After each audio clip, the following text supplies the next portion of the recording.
G'day, here we are, day 22 of our walk to Santiago, and we're in yet another Villafranca. This Villafranca is Villafranca de Bierzo, and it's less than 200 kilometres now to Santiago. This Villafranca also has a castle. We've walked from Ponferrada today 24 kilometres and a bit, and from one castle town to another. The castle here was built in 1515 on the ruins of a smaller castle, but the history of this town goes way back to, it was first really mentioned about 700 AD, but prior to that there had been a Roman settlement here way back. 1,000 years ago, in fact in 1070, so almost 1,000 years ago, the French order of Cluny established a place here for pilgrims, and a whole heap of French pilgrims gathered in this hub, which is why the town is called Villafranca, French village. And they established a monastery here, and the town really has developed around the Camino de Santiago. It's a pilgrimage town with, again, the roots of Christian care for pilgrims as they pass through. There's a 12th century church here, many churches, and various things you can have a guided tour through the castle. There are various old churches here open also to take in when you're here in Villafranca. Our walk today was uphill and through many vineyards. As a matter of fact, as we came along the way, the last major town through which we passed, there was a free, not free, Euro 50 wine tasting. And we were told that it's the best wine in the region. You will see it as you just before you go through the Pine Park. As you come up out of the village, on the left-hand side, a wine tasting place where they feed you wonderfully, we are told. Lots of great reports about that place. So, yeah, there are various ancient villages through which we passed.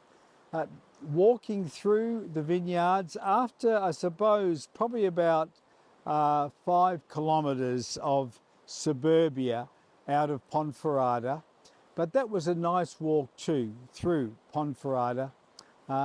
Yes, we made our way, and so it's been a reflective day. In fact, matter of fact, for us, it's been a slower day, which is probably a good idea after the effort of coming the kilometre height down the mountain. And as we spoke with various pilgrims today, pilgrims much younger than both of us were complaining about the tiredness of their legs and so forth. So it is a good thing to take a bit longer through this stretch.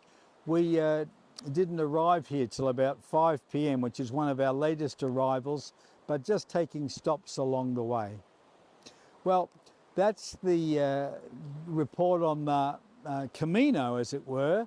Our reflection today was Ignatius's fifth rule, and his fifth rule, and some say the most important rule, is that when you're in a time of desolation, never make changes. Don't make decisions to change something, or stick to where you are at, and particularly spiritually.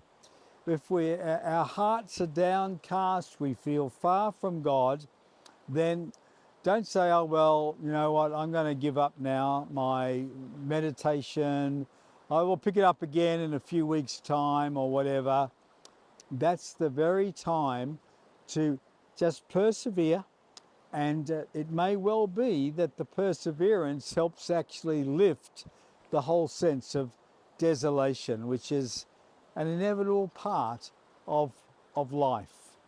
The Camino itself brings times of desolation. Perhaps today we experienced a little bit of it. Certainly going down the hill yesterday, as I said, it was exhilaration and frustration.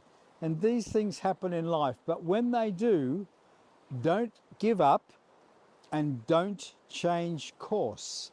That's Ignatius's advice. Our reflection today came from the book of Matthew, when Jesus sent the disciples out onto the lake, having fed the 5,000, and he himself took time to go and sit with his Father on the mountain.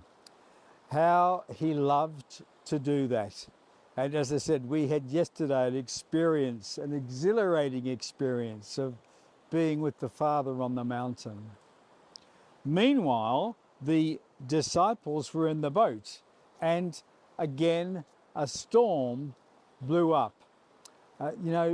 It says in one of the Gospels that Jesus had his eye on the disciples, even though they were a couple of miles from him.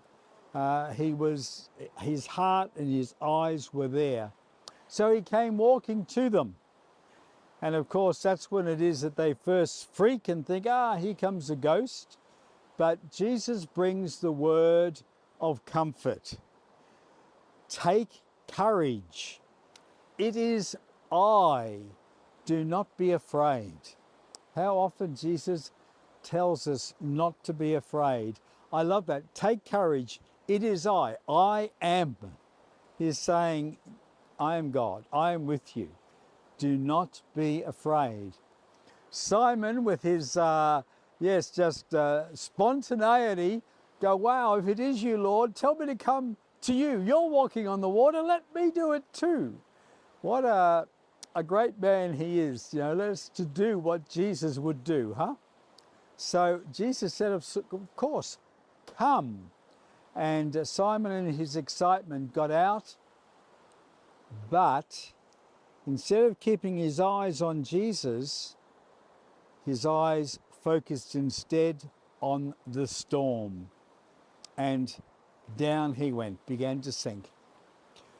Jesus reached out with his hand. What an amazing image that is. The hand of Jesus reaching down to Simon's hand to pull him out of the water, out of the drowning, gurgling mess.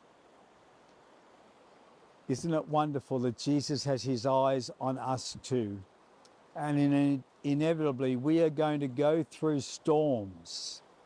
And indeed, let us keep our eyes on Jesus. Learn how to do that. And I think that's Ignatius's very point, in that fifth rule, that when we're in desolation, when it's the last thing that we want to do is keep our eyes on Jesus.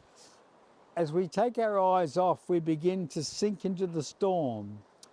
We need to learn to keep our eyes set on him. And the way to do that is to have those spiritual disciplines that we push through. But the important thing in the spiritual disciplines always is to initially spend time looking at the Lord and to experience or sense by faith his gaze of love upon us. Take courage. It is I. Do not be afraid. Well, that's our report for today. Look forward to seeing you again tomorrow. God bless you.